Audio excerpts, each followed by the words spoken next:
Aynan mana shu ikkita xatoyingiz farzandingizni injiq, qaysar, dangasa va sizni eshitmasligiga sabab bo'lyapti. Assalomu alaykum va rahmatullohi va barakatuh. Muslimam, yaxshimisiz? Ilmlarni olib, yechimlarini olib, farzandingiz bilan munosabatlarni to'g'rilashga, xatolaringiz ustida ishlashga tayyormisiz? Unda videoni oxirigacha ko'ring. Xo'p, birinchisi, aynan mana shu birinchi xatoyingiz farzandingizni sizni umuman eshitmasligiga va siz bilan munosabatlar buzilishga olib kelyapti. Bu birinchi xato. Siz farzandingizni eshitmaysiz. To'g'riroq tushunmaysiz, to'g'riroq eshitishni ham bilmaysiz. Va aynan mana shu sababdan farzandingiz sizga bironta gaplarini aytmaydi.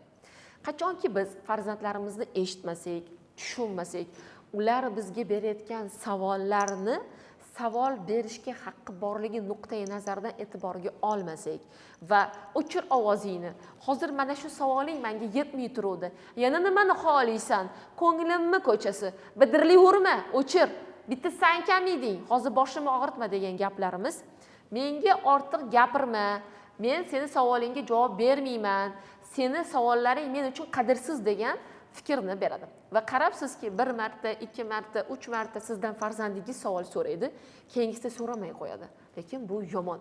Odatda biz farzandlarni, voy mana shu bolam odobli bolam-da, tarbiyali-da, qara jim o'tiradi deymiz-ku, bu yomon. Bizning aynan o'zbek tilidagi voy odobli bolam jim o'tib degan versiyamiz bizning psixologik tilda udobniy bola pozitsiyasi deyiladi, ya'ni qulay bola. Savol bermaydigan, fikrini bildirmaydigan, tanlovni ko'rsatmaydigan bolalarda samatsinki past bo'ladi.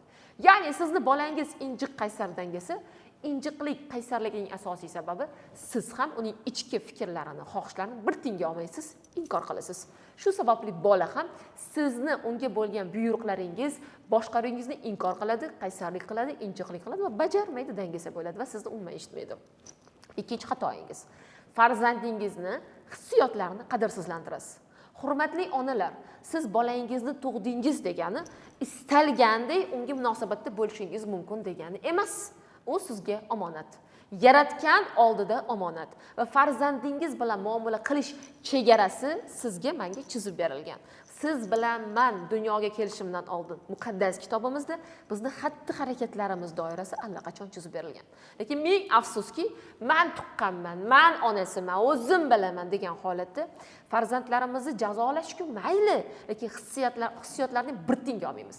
Deylik, 3, 4, 5 yoshgacha bo'lgan bolachalarda maniki pozitsiyasi kuchli bo'ladi. Mani igrushkam, mani mashincham, mani marojnim, mani uyim, mani onam, mani otam. Bu kibr emas. Bu normal holat. Va shu prosesda siz qizg'anchoqlik qilma, o'rtog'ingga ham ber, Abdusamadga ham ber, Halolaga ham ber degan paytingizda seni o'zingni buyumlaring ustidan boshqaruvchilik hissiyoting men uchun bir teng va bunga haqqing yo'q degan tushunchani berasiz. Bir. Ikkinchidan, farzandingiz o'sha qaysi mashinani o'ynaydi, sindiradi, yoki siz undan so'rasiz, o'sha mashinasini, igrushkasini musorga otasiz. Ikkinchi eng katta hissiyotni qadrsizlantirish prosessi bo'ladi. Chunki bolangizni buyumlari ustidan o'zi rahbar ekanligini, boshqaruvchi ekanligini va buyumlariga bo'lgan hissiyotlarni qadrsizlantirganingizda bolangiz men hech kimman, meni hech qanday o'rnim yo'q degan xulosaga keladi va hech qachon endi jamiyatda bolangizni zo'r samatsinqali bola sifatida ko'rishni istamang. Yoki bolani sindirmang, yoki sindirmasdan samatsinqasiga qo'yib bering va kelajak zo'r bola kuting. Sindirdingizmi, kutmang. Xatolaringizni ko'ryapsizmi? Endi qanday qilib bu jarayonni to'g'rilash mumkin? Diqqat qiling, ekranga yaqinroq o'tiring. Xo'p, hurmatli onalarimiz, farzandlar bilan munosabat qurishda ularning hissiy dunyosini hurmat qilishimiz bolangizdagi injiqlik, qaysarlik, dangasalikni yengadi. Keling, buni o'zingiz misolingizni ko'rsatib beraman. Siz ham eringizga nimadir so'raysiz, uni olib keling, buni olib keling, buni olib keling. 1 marta so'raysiz, 2 marta so'raysiz, 3 marta so'raysiz. Qilmaganlaridan keyin hafsalangiz bo'lmaydi-yu, to'g'rimi? Masalan, uy ishlarini qilasiz, rahmat eshitmagach, siz ularga chiroyli o'xot qilib qaraysiz, ularga qaytim aloqa kutmagach, ya'ni berilmagach, bo'ldi, qilmayman, baribir meni xatti-harakatim, hissiyotlarim ahamiyatsiz deb to'xtaysiz-ku. Bolalarimiz ham xuddi shunday.